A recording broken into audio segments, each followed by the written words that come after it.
Hello everyone! Welcome sa aking channel. Ang recipe na i-share ko sa inyo ngayon, humba recipe. So itong humba, specialty ito ng mga Bisaya. Kaya kadalasan pag may mga okasyon, niluluto talaga ito. At kung nais mong malaman kung paano lutuin ang recipe na to at kung ano ang mga ingredients na kakailanganin natin dito, just keep on watching.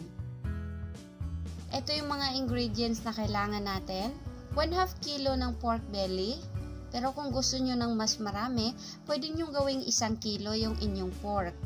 1 large onion, 4 cloves ng garlic, 1/2 tablespoon ng whole black pepper, 4 na piraso ng bay leaves, 1/4 cup ng soy sauce, 1/4 cup ng brown sugar, 1 cup ng pineapple juice, 1/8 cup ng salted black beans, at saka yung 1/8 cup ng vinegar. At ngayon, mag-umpisa na tayo sa pagluto. Ilagay na natin siya dito.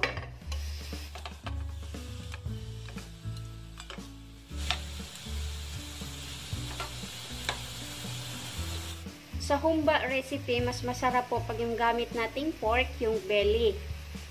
Belly yung gamit natin dito. Kailangan nating takpan ito para matunaw yung fat ng ating pork. Yung gamit nating apoy, bali medium heat.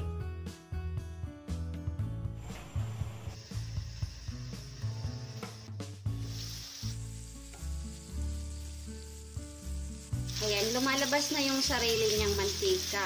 Ito yung kailangan natin gawin.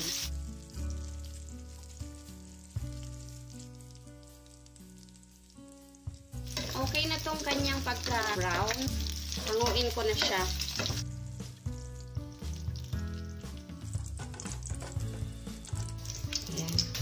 Ito rin yung paglagyan natin ng ating mga sangkap.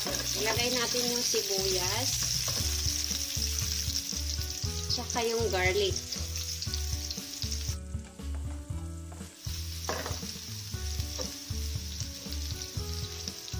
Ibalik natin paglagay yung ating pork. Yung whole black pepper, lagay na rin natin. Yung ating bay leaves, yung soy sauce, yung suka, at yung brown sugar. Isunod na rin natin paglagay yung 1 cup ng pineapple juice.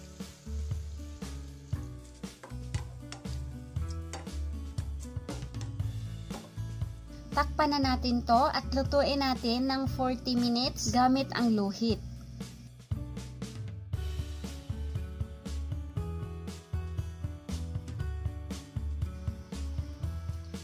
Pagkaraan ng 20 minutes, i-check natin to. Ayan. Medyo malapot na siya. Continuous lang natin to hanggang sa kumonti talaga yung sabaw para masarap yung meat pag na-absorb yung sauce niya.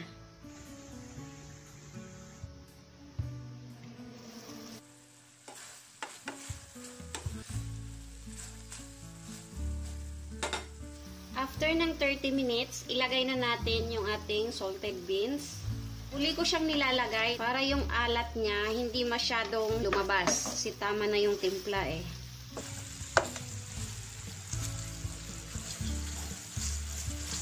Tuloy lang tayo sa pagluto. So hanggang 10 minutes. Bali 40 minutes siya. Pero depende sa meat nyo. Kung medyo young pork yung nabili nyong karne, mas mabilis. Kaya na siya ng 40 minutes. So malambot na yun. Pero kung hindi, palambutin nyo siya hanggang 1 hour. Luhit pa rin yung gamit natin ditong apoy, ha? Tinurn off ko na yung apoy. Bali, 40 minutes na. Lipat na natin to sa serving plate. Maraming salamat!